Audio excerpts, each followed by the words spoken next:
Hi again. We're in Abraham Heschel, the prophets. He's discussing the Assyrian threat and the response of the prophets to that threat.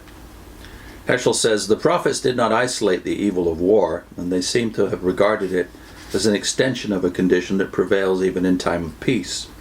Noise, fury, tumult are usually associated with battles of war, when nation seeks to destroy nation. The cheating, the cunning, the humiliations by which individuals seek to destroy each other are pursued discreetly, with no one feeling hurt consciously except the victim. The walls within which secret crimes are committed remain quiet, but to the ear of the prophet, the stone will cry out from the wall. Woe to him who builds a town with blood and founds a city on iniquity. That's Habakkuk 2:11 and 12. Righteousness and peace are interdependent, Heschel says. The effect of righteousness will be peace, and the result of righteousness, quietness and trust forever. A beautiful line from Isaiah 32, verse 17. And then from Micah, woe to those who devise wickedness and work evil upon their beds. When the morning dawns, they perform it, because it is in the power of their hand. They covet fields and seize them, and houses and take them away. They oppress a man in his house, a man and his inheritance. That's Micah 2, verses 1 and 2. Amos castigated the individuals who store up violence and robbery in their strongholds. 3 verse 10. Your rich men are full of violence, Micah exclaimed. 6 verse 12. The condemnation of violence is a major theme in the prophet's speeches. On the other hand, the denunciation of violence committed by private individuals applied a millionfold to the brutal wars of aggression waged by insatiable and arrogant empires. Although Assyria, for example, was used as a tool for the merited chastisement of other peoples, the prophets insisted that the guilt was the aggressors. Amos cried out against the cruelties inflicted by the various nations upon each other, nations which, casting off all pity, pursued one another with the sword, ripping up women with child, slaughtering people, driving them into captivity, selling them into slavery. All of that could be checked out in graphic form in Amos's chapters 1 and 2. On the day of battle, Hosea reminds us, cities were devastated by the conqueror, and mothers were dashed to pieces with their children. Hosea 10 verse 14. Isaiah was filled with disgust for the military boots, for every mantle rolled in blood, that Isaiah 9:5. For the scepter and pomp of wicked rulers, for the arrogance, pride, and insolence of the rulers. Above all, Isaiah entertained extreme disgust for the Assyrians. The prophet's vehement denunciation of the individuals oppressing the poor and crushing the needy, and his sense of outrage at those who were accumulating dishonest gain, applied even more to the brutality suffered by entire communities at the hand of hostile armies and their leaders. Assyria has often been called the most ruthless nation of antiquity. For ages she plundered all peoples within her reach, like a lion which filled his caves with prey and his dens with torn flesh, according to Nahum 2 verse 12. Her warfare abounded in atrocities. Cutting off the heads of conquered peoples was a common procedure. The kings of Assyria boasted of the towns destroyed, dismantled, or burned, leveled as if by a hurricane, or reduced to a heap of rubble. The victors took away everything they could carry. Upon capturing a city, and here we have a quote from Contino, Everyday Life in Babylon and Assyria.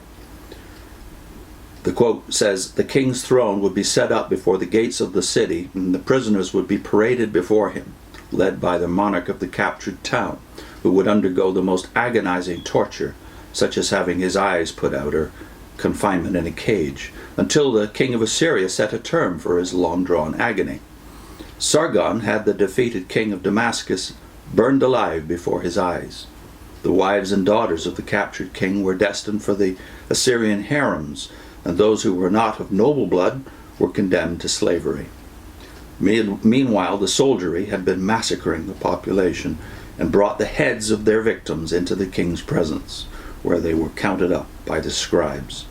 Not all the male prisoners were put to death, for the boys and craftsmen were led into captivity, where they would be assigned to the hardest tasks of the royal building projects, where the swamps which covers so much of Mesopotamia, must have caused an enormously high rate of mortality.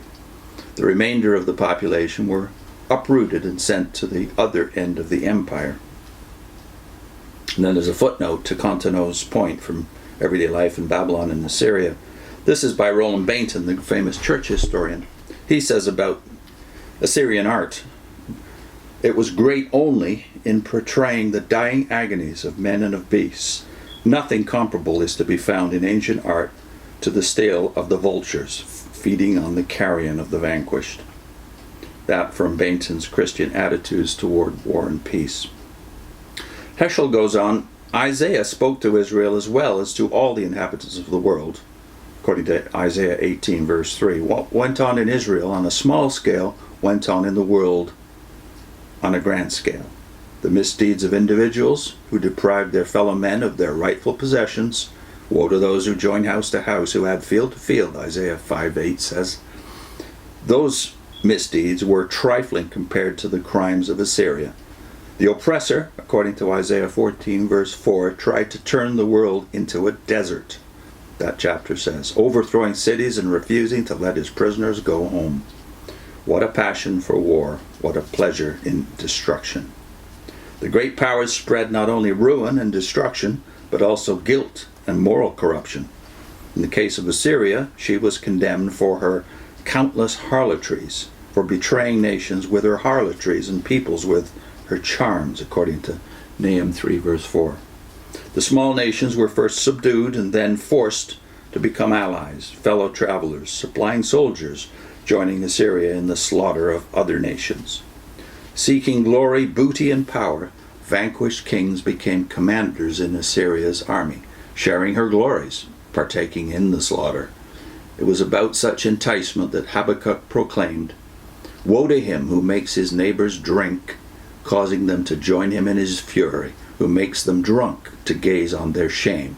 You will be sated with contempt instead of glory. Shame will come upon your glory, for the blood of men and violence to the earth, to cities and all who dwell therein." That's Habakkuk 2:15-17. A few decades later, after the downfall of Assyria, it was Babylonia whose might and splendor held many nations in her spell. A state of intoxication, of voluntary madness overcame the world, eager to join and aid the destroyer. They were accessories to aggression. And finally he quotes from Jeremiah 51 verse 7. Babylon was a golden cup in the hand of the Lord, making the whole earth drunk. The nations drank of her wine, therefore the nations went mad. Next segment of Heschel, for not by force shall man prevail. And I'll put a link into Gerhard von Rad, that great Old Testament theologian, who in his Old Testament theology talked about Egypt, and the video that we produced about a year ago was called Empire and Goliath, Assyria and Hitler.